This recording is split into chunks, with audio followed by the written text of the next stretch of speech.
Al presidente Andrés Manuel López Obrador le urgía borrar la narrativa sembrada en su mañanera de la semana pasada, porque dejó lo que es un secreto a voces y que las evidencias no dejan ocultar que el gobierno de la Cuarta Transformación tiene pactos con el crimen organizado. El terrorismo que apareció en los ataques a la población civil, con el incendio de autos, camiones urbanos y tiendas de conveniencia en Jalisco, Guanajuato, Chihuahua y Baja California, se le salió de control al inquilino de Palacio Nacional. Su discurso de que eran actos de propaganda de los conservadores y los neoliberales no prendió, menos aún cuando el exgobernador de Baja California, el morenista Jaime Bonilla, dijo que el terrorismo desatado en aquella entidad obedeció a que la gobernadora, la también morenista Marina del Pilar Ávila, incumplió pactos con el Cártel Jalisco Nueva Generación. En pocas palabras, el controvertido Bonilla, el ahijado de Ricardo Peralta, al que tanto le gusta reunirse con las autodefensas de Michoacán y Tamaulipas, descorrió el velo para confirmar que entre los gobiernos morenistas existen acuerdos con los criminales. Y no lo dijo de oídas. Él fue el anterior gobernador de Baja California y por lo tanto sabe de lo que habla. Pero el presidente López Obrador calibró bien el devastador efecto de la confesión de Bonilla y salió a respaldar, junto a sus 21 mandatarios morenistas, a la gobernadora de Baja California. Demasiado tarde, el daño estaba hecho,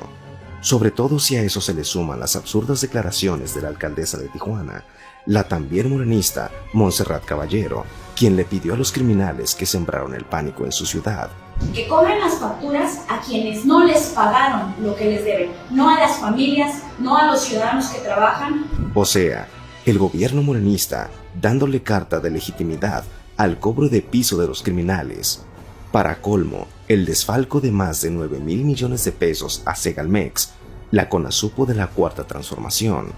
fue revelado en la misma mañanera por la Secretaría de la Función Pública en una trama de abierta corrupción que equivaldría a una ordeña de 20 millones de pesos diarios en los poco más de 2 años que tiene ese nuevo sistema alimentario mexicano, el de primero los pobres. Por eso el pasado viernes, en menos de 12 horas, se asestaron los golpes mediático-políticos para darle la vuelta a la página al terrorismo que estremeció al país y que venía desplomando la popularidad presidencial que tanto les ocupa, y porque el inocultable fraude de Segalmex venía a confirmar aquello de no somos iguales, pero confirmaba que somos peores. El monto de lo desviado por Ignacio Ovalle y sus directivos equivale a 2 estafas maestras.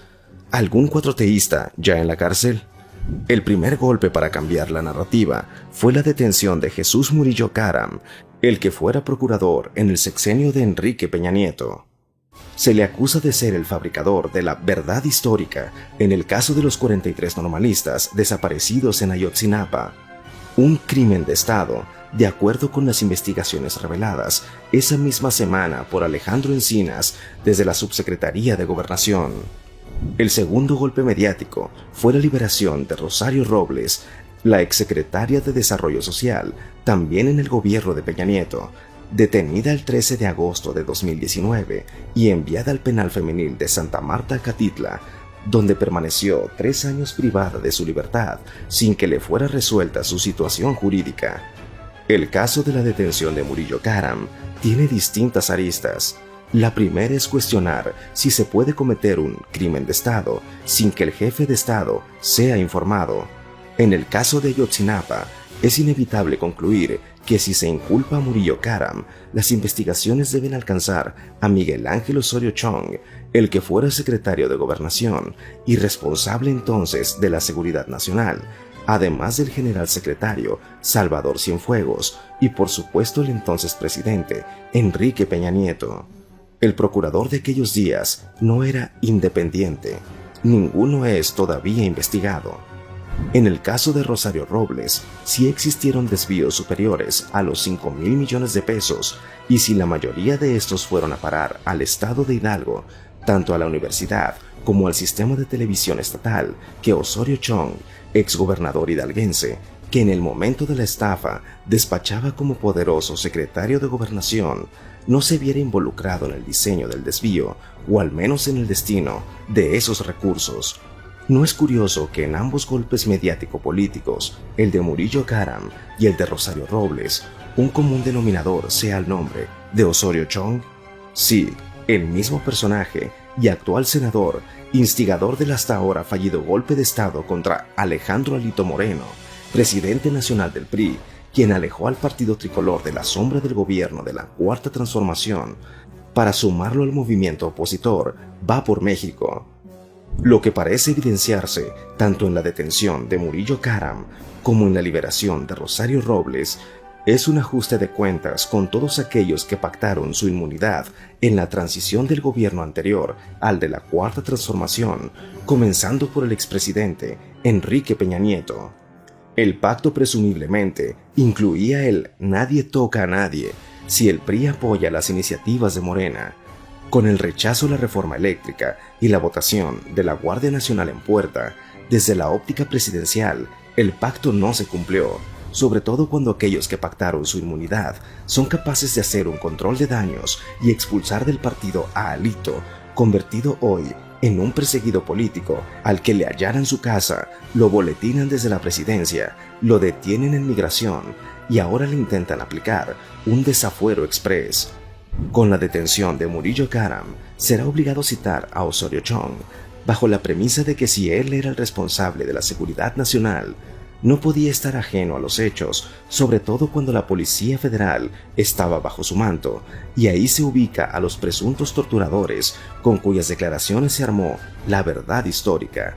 incluido el presunto involucramiento de Omar García Harfuch, el actual secretario de Seguridad de la Ciudad de México. Con la liberación de Rosario Robles, se abre también la puerta para que se indague a Osorio Chong, a quien siempre se le señaló como el auténtico estratega de la estafa maestra, quien hasta ahora no había sido molestado porque se presumía del brazo y por la calle con el gobierno de la Cuarta Transformación, en un acuerdo que incluía no solo su inmunidad, sino la congelación de la aprehensión de su oficial mayor, Frida Martínez, por el desvío de 2.000 millones de pesos del área de seguridad nacional. Si ese es el caso, arrimarle el fuego a Osorio Chong, quien hasta ahora falló en su misión de acabar con Alito y devolver el PRI a los brazos de la Cuarta Transformación, el mensaje obligado es para quien desde España pactó lo que hoy no puede cumplir. Y la pregunta obligada es, si esas promesas pasarán también por la entrega a Morena del Estado de México, el último bastión junto con Coahuila, con la que se mantiene vivo el PRI.